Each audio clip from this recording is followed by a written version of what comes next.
मलिक रियाज मुश्किल में थे। वो इस उम्मीद पर इंसाफ लेने सुप्रीम कोर्ट पहुंचे कि अरसलान इफ्तिखार को रिश्वत देने की वजह से उनकी गलू खुलासी हो जाएगी, लेकिन जब ऐसा होता नजर न आया तो उन्होंने कैसे अपने पेड सहाफ़ियों से अदलिया मुखालिफ मुहिम का आगाज़ कर दिया। जुस्तजू में मलिक रियाज की दास्तान हयात की चौथी एपिसोड में हम ये भी जानने की कोशिश करेंगे कि फिर कैसे मलिक रियाज आखिरकार अपनी ब्लैकमेलिंग से इस मुश्किल दौर से निकलने में कामयाब हुए। जब जनरल ज़हीरुल इस्लाम का पैगाम लेकर रात गए वज़ीर आज़म हाउस के लिए तैयार होने लगे तो अहलिया बीना रियाज ने हंसते हुए उन पर क्या तंज किया। मलिक रियाज ने नवाज शरीफ को यह धमकी क्यों दी कि इस्तीफ़ा दे दो वरना मार्शल लॉ लग जाएगा। मलिक रियाज ने बिलावल हाउस आसिफ जरदारी के लिए करोड़ों का अस्तबल क्यों बना कर दिया। वो हमजा और सलमान शहबाज जिनके लिए मलिक रियाज जान देने पर तैयार थे क्यों मुश्किल वक्त में काम ना आए और मलिक रियाज को पंजाब से सिंध मुंतकिल होना पड़ा। क्या वाकई मलिक रियाज ने बहरिया टाउन कराची में पाकिस्तान की तारीख की सबसे बड़ी यानी 1000 अरब रुपए की करप्शन की और सबसे बढ़कर 2013 के इलेक्शन में कैसे DGISI जनरल ज़हीरुल इस्लाम के हुक्म पर इमरान खान को इलेक्शन के लिए पैसे देने के बाद मलिक रियाज नवाज शरीफ को अपनी सफाइयां देने पहुंच गए। मैं ये जो करप्ट लोग हैं ना, चौधरी निसार और जो मौलाना बने हुए हैं, ये तो झूठा आदमी है, 2 नंबर आदमी है। मैं जनाब फाइल के नीचे पे ये लगा देता हूँ और फाइल जल्दी से बाहर आ जाता है। हमजा मेरा बेटा की तरह है, सलमान मेरे बेटों की तरह है। अगर वो इनसे पैसे तो बड़ी मामूली चीज़ है, अगर वो मुझसे जान भी मांगे कि जितनी इज्जत मुझे देते हैं जान भी मांगे मैं दूँ। और लड़ाई झगड़े भी होते रहते हैं, झूठ बहुत बोलते हैं कि कितना इससे मैं पूछूंगी, इससे झूठ ही बोलना है ना, बस बोलने दो इसको। लैंड माफिया बहुत है, हर बड़ा आदमी पाकिस्तान में लैंड माफिया है। हर बड़े आदमी को मैं जानता हूँ, उसकी किरदार को जानता हूँ, उसकी जहनीत को जानता हूँ। मुझे आप कह रही हैं कि जी आप खरीद रहे हैं, जिसने दुकान लगाई हुई है बेचने की उसको कोई नहीं पूछता। तो ये मेरी लाश इस मुल्क में रहेगी, मेरा पैसा इस मुल्क में रहेगा। और मुझे मार दो यार, फांसी लगाओ मुझे, मेरे बच्चों का खून इस कौम के लिए हाजिर है। वही जस्टिस इफ्तिखार चौधरी जिसके पास मलिक रियाज इंसाफ के लिए गए थे, अब यही मलिक रियाज उनके बेटे के खिलाफ रिश्वत लेने के इल्ज़ामात आयद करते नजर आए। मलिक रियाज की इस मीडिया कैंपेन का वही नतीजा आया जो उनके दिमाग ने सोच रखा था। मुक्तदर हल्के आपस में बैठे गुफ्तो शुनीद हुई और मलिक रियाज को कुछ वादों पर क्लीन चिट मिल गई, लेकिन मलिक रियाज को अब इक़्तिदार में रहने और सियासतदानों के साथ चिमटे रहने की चार्ट लग चुकी थी और उनको अगला टास्क ये मिला कि इमरान खान को वज़ीर आज़म बनवाना है। पाकिस्तानी इस्टेब्लिशमेंट ये फैसला कर चुकी थी कि इमरान खान को एक तीसरी पॉलिटिकल फोर्स के तौर पर कामयाब करवाना है। जनरल अहमद शुजा पाशा तो अक्सर शरीफ और जरदारी ख़ानदान की सियासत से बेजारी का इजहार करते और फिर वो वक्त आया जब 2013 के इंतखाबात आए तो इलेक्शन के लिए तो पैसों की ज़रूरत थी और बहुत सारे पैसों की, और ये बहुत सारे पैसे तो मलिक रियाज के पास थे और वो इस खेल में पैसे खर्च करने पर तैयार भी थे। तो उस वक्त के DGISI जनरल ज़हीरुल इस्लाम ने मलिक रियाज को कहा कि इमरान खान को पैसों की कमी नहीं होनी चाहिए। तो मलिक रियाज ने उनके हुक्म पर पूरी तरह अमल किया, लेकिन क्योंकि वो एक बिजनेसमैन थे तो इमरान खान को पैसे देने के बाद नवाज शरीफ के पास भी ये बताने पहुंच गए ताकि अगर नवाज शरीफ 2013 के इलेक्शन में वज़ीर आज़म बन गए तो मलिक रियाज के लिए मुश्किलात पैदा ना हो। सीनियर सहाफ़ी जावेद चौधरी अपने कॉलम में लिखते हैं, जनरल पाशा के बाद जनरल ज़हीरुल इस्लाम DGISI बने। उनकी दरख्वास्त पर मुल्क के बड़े बिजनेस टाइकून ने 2013 के इलेक्शन से कबल इमरान खान को 1.5 अरब रुपए दिए। मियाँ नवाज शरीफ उस वक्त दुबई में थे। बिजनेस टाइकून रकम देने के बाद दुबई गया और मियाँ साहब को बता दिया मैंने ये रकम किसकी हिदायत पर किसके ज़रिए इमरान खान को दी थी। मैंने 2016 में तस्दीक के लिए हुसैन नवाज से रब्ता किया तो उन्होंने ना सिर्फ तस्दीक की बल्कि ये भी बताया ये बात मेरे सामने हुई थी। बकौल शेख रशीद एक तांगे की पार्टी तहरीक इंसाफ के तने मुर्दा में स्टीरॉयड्स के ज़रिए जान डालने की कोशिश तो की गई मगर 2013 के इंतखाबात में कामयाबी ना मिल सकी। नवाज शरीफ वज़ीर आज़म बन गए, जनरल ज़हीरुल इस्लाम का मंसूबा फेल हुआ तो उनको बहुत बुरा लगा और फिर उन्होंने एक मुंतखब वज़ीर आज़म का तख्ता उलटने की साजिश कर डाली।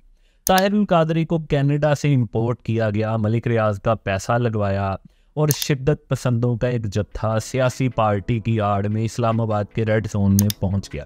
पीटीवी और पार्लियामेंट हाउस पर हमला कर दिया गया और असल मंसूबा तो ये था कि एक मुंतखब हुकूमत को घर भेजकर मार्शल लॉ लगाया जाए, बगावत की जाए और फिर इलेक्शन करवाकर इमरान खान को वजीर आज़म बनाया जाए। सूरत हाल बहुत अबतर थी, मगर फिर नवाज शरीफ ने उस वक्त के आर्मी चीफ जनरल राहील शरीफ को एक बार बुला भेजा और उन्हें एक टेलीफोन कॉल सुनवाई जिसमें जनरल ज़हीरुल इस्लाम धरने के जत्थों के लिए हिदायत फराहम कर रहे थे। नवाज शरीफ के हाथ अगर ये तुरप का पत्ता ना आता तो शायद उस वक्त मुल्क में मार्शल लॉ लग चुका होता। ये मनसूबा कैसे नाकाम हुआ और जनरल ज़हीरुल इस्लाम कैसे DGISI थे, हम ये जुस्तजू की एक दूसरी वीडियो में बता चुके हैं, जो आप इस आई बटन पर क्लिक करके देख सकते हैं। लेकिन धरने की पीक रातें थीं जब जनरल ज़हीरुल इस्लाम ने मलिक रियाज को ये पैगाम देकर नवाज शरीफ के पास भेजा कि मुस्ताफ़ी हो जो वरना मार्शल लॉ लग जाएगा। जब मलिक रियाज ये हिदायत मिलने के बाद रात गए वज़ीर आज़म हाउस जाने के लिए तैयार होने लगे तो उनकी अहलिया मुहतरमा बीना ने उनसे पूछा कि इस वक्त तुम कहाँ जा रहे हो। तो मलिक रियाज ने जवाब दिया कि मैं नवाज शरीफ से इस्तीफ़ा लेने जा रहा हूँ। जिस पर उनकी समझदार अहलिया ने तंज़न कहा, जिसने 1999 में मार्शल लॉ लगने पर बंदूक की नोक पर इस्तीफ़ा नहीं दिया, वो तुम्हारे कहने पर कब इस्तीफ़ा देगा। रात गए मलिक रियाज वज़ीर आज़म हाउस पहुँचे और इस ख्वाहिश का इजहार किया कि बहुत ज़रूरी मामला है, वज़ीर आज़म नवाज शरीफ से मिलना है। इसकी इत्तला पहले इसहाक़ को पहुँचाई गई। उन्होंने मलिक रियाज को बुलवा लिया। अंदर आते ही मलिक रियाज ने अपने झटके अंदाज में इसहाक़ को कहा, मैंने मियाँ नवाज शरीफ साहब को अभी मिलना है। इसहाक़ ने उन्हें बताया कि वो तो सोने जा चुके हैं और वो उन्हें डिस्टर्ब नहीं कर सकते, अब कल आ जाएं। मलिक रियाज कहने लगे कि नहीं, अभी मिलना है, आप उन्हें मैसेज भिजवा दें कि मियाँ नवाज शरीफ साहब इस्तीफ़ा दे दें या कम से कम वो छुट्टी पर चले जाएं और अमूर सल्तनत आपके या शहबाज शरीफ के हवाले कर दें। इसहाक़ ने मलिक रियाज को बोलते हुए दरमियान में ही रोक दिया और बोले, ये पैगाम मैं ज़िंदगी में कभी नहीं दूंगा, ये बहुत बेहुदा मैसेज है, लेकिन मैं कोशिश करता हूँ कि मियाँ साहब को बुलवा लूँ।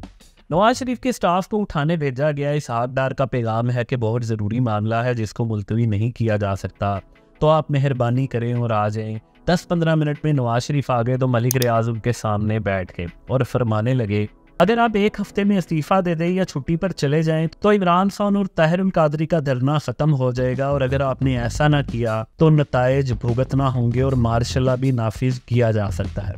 नवाज शरीफ ने जवाब दिया, तुम्हें जिसने भेजा है उसे जाकर कह दो मैं इधर बैठा हूँ, मैं वज़ीर आज़म हूँ, जो तुमने करना है कर लो, जो भी करना चाहते हैं करें, लेकिन मैं इस्तीफ़ा नहीं दूंगा। करना खुदा का ये हुआ कि धरना तो टल गया, नवाज शरीफ भी इस बहरान से निकल गए। मगर 2013 में ही मलिक रियाज एक तरफ अदालती कार्रवाइयों को भुगत रहे थे और दूसरी तरफ चौधरी निसार ने उन पर ताबड़तोड़ हमलों का आगाज़ कर दिया। इस अजमाल की तफसील में क्या जाना, लेकिन हुआ ये कि अब मलिक रियाज के लिए बोरिया बिस्तर पंजाब से गोल करने का वक्त आ चुका था। वो यहाँ रहते तो अब कम से कम गिरफ्तार तो ज़रूर होते, तो उनके पास अब अपने दोस्त के सूबे में पनाह लेने के अलावा और कोई ऑप्शन ना थी, यानी सिंध में आसिफ जरदारी के पास। और मज़े की बात है कि मलिक रियाज के पास एक शानदार कारोबारी प्लान भी था। अब मलिक रियाज बहुत अमीर थे, बहुत तजर्बेकार थे। दूसरे अल्फाज में अब पाकिस्तान की तारीख का सबसे बड़ा फ्रॉड होने वाला था, यानी बहरिया टाउन कराची। लाहौर में सूरत हाल कुछ यूँ थी कि कैंट में किराए के घर को बिलावल हाउस का नाम दिया गया, फिर बाद में उसे खाली करना पड़ा तो मॉडल टाउन में एक दूसरा घर किराए पर लिया गया और फिर उसे बिलावल हाउस का नाम दिया। ऐसे हालात में मलिक रियाज ने 2013 में किराए पर रहने वाली इस जरदारी फैमिली को लाहौर में अपना पहला घर दिया, जिसे दोबारा बिलावल हाउस का नाम दिया गया। मलिक रियाज ने सिंध जाने के बाद आसिफ अली जरदारी को एक घोड़ों का अस्तबल भी तैयार करके दिया जो करोड़ों रुपए मालियत का था। बिलावल भुट्टो की सियासी लॉन्चिंग की जा रही थी तो वो पहले सियासी जलसे में जब निश्तर पार्क पहुंचे तो मलिक रियाज का हेलीकॉप्टर उनके ज़ेरे इस्तेमाल था, यानी वो मलिक रियाज के मुंह बोले बेटे बन चुके थे। ये मालूम नहीं कि मलिक रियाज ने कराची बहरिया टाउन का मंसूबा कब सिंध के हुक्मरानों से डिस्कस किया, लेकिन जब 2015 में इस मंसूबे का आगाज़ किया गया तो पंजाब में मलिक रियाज बहरिया प्रोजेक्ट से हकीकतन अरबों रुपए छाप चुके थे। मगर वो पंजाब से नहीं जाना चाहते थे, शायद इसीलिए वो हमजा शहबाज और सलमान शहबाज को अपना बेटा कहा करते थे और कहते थे कि इन दोनों के लिए उनकी जान भी हाजिर है। लेकिन अफसोस, जब उन पर मुश्किल वक्त आया और चौधरी निसार उनके पीछे पड़ गए तो मलिक रियाज के पास पंजाब से कूच करने के अलावा और कोई ऑप्शन ना रही और उनके बेटों जैसे हमजा और सलमान शहबाज उनके कतन काम ना आए। कराची बहरिया टाउन के बारे में ट्रांसपेरेंसी इंटरनेशनल ने नैब को लिखे खत में इसे प्री प्लान्ड कॉन्स्पिरेसी का नाम दिया, मगर मीडिया पर बहुत कम शोर उठा। लेकिन सब सहाफ़ियों को मालूम था कि कराची में करप्शन की नदियाँ बहा दी गई है। पूरा सिस्टम मलिक रियाज के साथ मिलकर इस गंगा में हाथ धोने लगा। अब सबको मालूम था कि ये प्रोजेक्ट अरबों कमाएगा, तो सब ने अपने अपने हिस्से पहले ही तय कर लिए। लेकिन आखिर बहरिया टाउन कराची से कोई कितना कमा सकता था? अगर मैं आपसे कहूं कि आप कोई अंदाज़ा लगाएं, कोई गैस करें, तो शायद आपकी गिनती ख़त्म हो जाए। मलिक रियाज हुसैन ने बहरिया टाउन कराची से लीगली तकरीबन 114 अरब रुपए कमाए। ये तमाम ट्रांजैक्शंस बैंकों के ज़रिए हुई, लेकिन फिर बहरिया टाउन कराची में करप्शन का हुजम तमाम रिकॉर्ड तोड़ गया। 1000 अरब रुपए वो रकम थी जो मलिक रियाज और उनके पार्टनर्स ने करप्शन के ज़रिए बनाई। सिंध हुकूमत की मिली भगत से 7,770 एकड़ सरकारी ज़मीन बहरिया टाउन कराची को अलॉट की गई। इस घपले में उस वक्त के वज़ीर आला सिंध कायम अली शाह 7 सरकारी महकमे में मुलव्विस थे। अफसोस के साथ करप्शन के ये आदादो शुमार किसी पाकिस्तानी इन्वेस्टिगेटिव इदारे की तरफ से नहीं, किसी दबंग सहाफ़ी की तरफ से नहीं, बल्कि ये इंकशाफ ट्रांसपेरेंसी इंटरनेशनल ने चेयरमैन नैब को लिखे ख़त में किया। ये एक अलग कहानी है कि कैसे नैब ने सिर्फ अपना हिस्सा वसूल करने के लिए बहरिया टाउन कराची की फ़ाइल खोल दी और फिर कैसे अदालत में तमाम फरीकैन के वकील एक साथ मिलकर इस केस को खींचते रहे। लेकिन अब तब्दीली आने वाली थी। वो इमरान खान जिसको मलिक रियाज ने 2013 में इलेक्शन जीतने के लिए ISI के कहने पर पैसे दिए थे, वज़ीर आज़म बनने वाले थे। होना तो ये चाहिए था कि मलिक रियाज के लिए ये दौर भी मुबारक होता, लेकिन हुआ इसके उलट। बुनियादी तौर पर मलिक रियाज जिस हीरे के पहाड़ पर बैठे थे, उसमें से सहाफ़ियों, जज्जों, सियासतदानों सब ने माल कमाया। इस हमाम में ना सिर्फ बहुत से बड़े नाम नंगे थे, बल्कि वो इस हमाम में डिस्को गानों पर नंगा नाच भी कर चुके थे। मलिक रियाज की एक बुरी आदत शुरू से रही है कि वो जब भी किसी सहाफ़ी, सियासतदान, जज या किसी को भी ख़रीदते हैं, उसके ऊपर पैसे लगाते हैं, तो इसका कोई ना कोई सबूत ज़रूर अपने पास रख लेते हैं। तो मलिक रियाज ने वो तमाम सहाफ़ी जिनको उन्होंने ख़रीदा हुआ था, उनको इस्तेमाल करने का फ़ैसला कर लिया। मगर इस कहानी को समझने से पहले हमें मलिक रियाज और पाकिस्तानी सहाफ़त के ताल्लुक़ को समझना होगा। मलिक रियाज के बारे में कहा जाता है कि वो एक नज़र में पहचान जाते हैं कि मुखालिफ को कितने पैसों में ख़रीदना है, और शायद इसीलिए वो पाकिस्तान के तकरीबन 90% मेन स्ट्रीम सहाफ़ियों को ख़रीद चुके हैं। एक वक्त में जब उन्होंने रोज़नामा जिना बाकायदा तौर पर ख़रीद लिया था, तो इसमें उनका कॉलम शाया होने लगा। और मज़े की बात है कि इस कॉलम का एक पैरा पढ़कर ही मालूम हो जाता है कि ये पाकिस्तान के किस बड़े कॉलम निगार का असलूब है। और ये कहानी की तरह का कॉलम उस कॉलम निगार ने फ़ी कॉलम 1 लाख रुपया लेकर उस दौर में लिखा था। वो इसके अलावा भी अपने कॉलमों में अक्सर मलिक रियाज की चैरिटी की तारीफ़ें इस्लामी टच के साथ देते नज़र आते हैं। आपको एक और वाक़या भी बताता हूँ। मेरे एक दोस्त जो बहरिया टाउन में प्रॉपर्टी के बिज़नेस में बहुत कामयाब हैं, उन्होंने मुझे ये वाक़या बताया कि जियो TV के एक बड़े ईमानदार सहाफ़ी को मलिक रियाज ने बहरिया टाउन में घर देने का वादा किया। तो ये साहब घर देखने के लिए ख़ास तौर पर इस्लामाबाद से लाहौर तशरीफ़ लाए।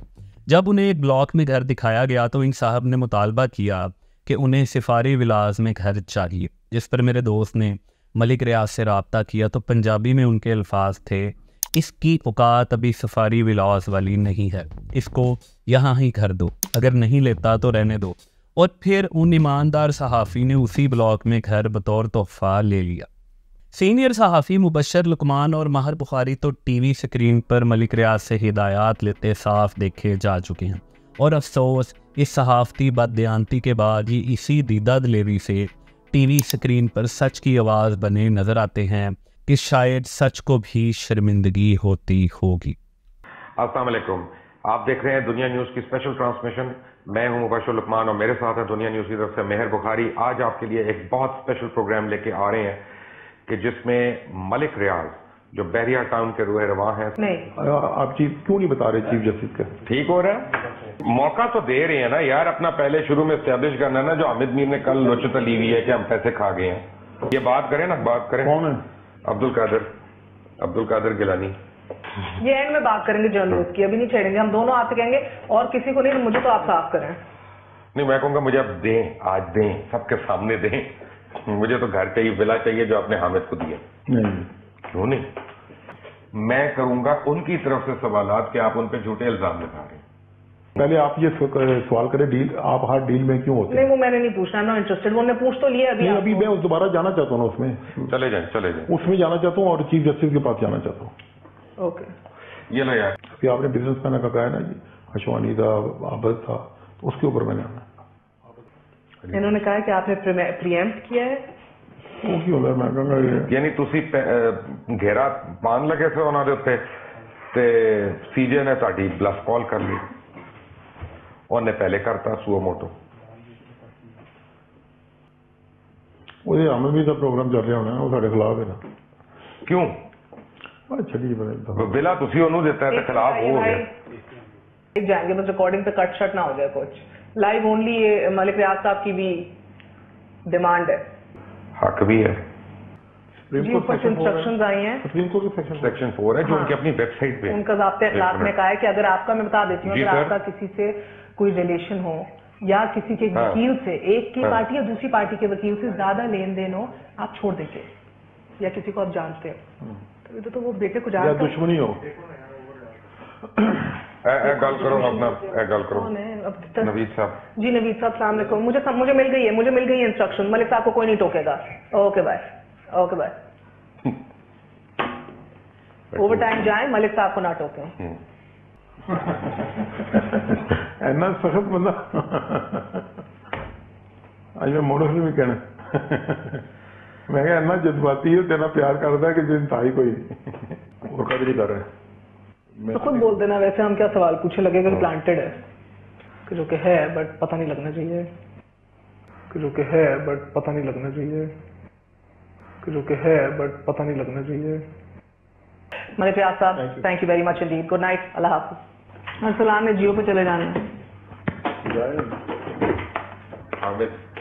फिर अदलिया मुखालिफ तहरीक में शायद पेट सहाफ़ियों को उनकी औकात दिखाने के लिए बहरिया टाउन के लेटर हेड पर तमाम सहाफ़ियों के नाम और ली गई रिश्वत की तफसीलात उनके बैंक अकाउंट्स और तारीख के साथ फराहम कर दी गई।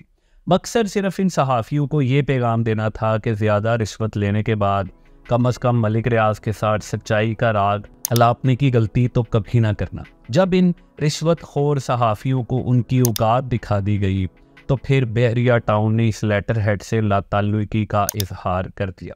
मलिक रियाज ने पहले अरशद शरीफ मरहूम के साथ डॉन न्यूज़ पर एक प्लांटेड इंटरव्यू किया, जहां पर उन्हें सफाइयां देने का पूरा मौका मिला, और फिर 2012 में एक और प्लांटेड इंटरव्यू दुनिया न्यूज़ पर मुबशर लुकमान और माहिर बुखारी के साथ किया। जुस्तजू में मलिक रियाज की 5वीं एपिसोड में हम ये भी जानने की कोशिश करेंगे कि इमरान खान के वज़ीर आज़म बनते ही तमाम सियासी ताल्लुकात और एहसानात के बावजूद क्यों मलिक रियाज पर बुरा वक्त आ गया। इमरान खान को वज़ीर आज़म बनाने के लिए कैसे जनरल बाजवा की हिदायत पर इलेक्शन से पहले मलिक रियाज ने नवाज शरीफ और आसिफ जरदारी के इकट्ठे बैठने की हर कोशिश को नाकाम बना दिया। सुप्रीम कोर्ट का वो केस जिसमें मलिक रियाज को 460 अरब रुपए का फाइन किया गया, आखिर मलिक रियाज से क्यों इमरान खान ने हाथ उठा लिया। एक तरफ मलिक रियाज पर जिंदगी का मुश्किल तरीन दौर था, वो इमरान खान के दौर में भारी जुर्माने भर रहे थे, मगर दूसरी तरफ क्यों मलिक रियाज खातून अव्वल को करोड़ों की हीरे की अंगूठी और अलकादिर ट्रस्ट में पैसा लगा रहे थे। साबिक चीफ जस्टिस क्यों समातों में मलिक रियाज को जलील करते थे और उनके बारे में तज़हीक आमेज़ अल्फाज इस्तेमाल करते रहे। और सबसे बढ़कर फिर मलिक रियाज और इमरान खान की डील कैसे हुई। इमरान खान ने बरतानिया में मलिक रियाज से पकड़े जाने वाले गैर कानूनी 190 मिलियन पाउंड वापस मलिक रियाज को क्यों दे दिए ताकि वो सुप्रीम कोर्ट का जुर्माना अदा कर सकें। अगर आपको जस्तजू की ये वीडियो पसंद आई है और आप हमारी दूसरी वीडियो देखना चाहते हैं तो आप इस लिंक पर क्लिक कर सकते हैं।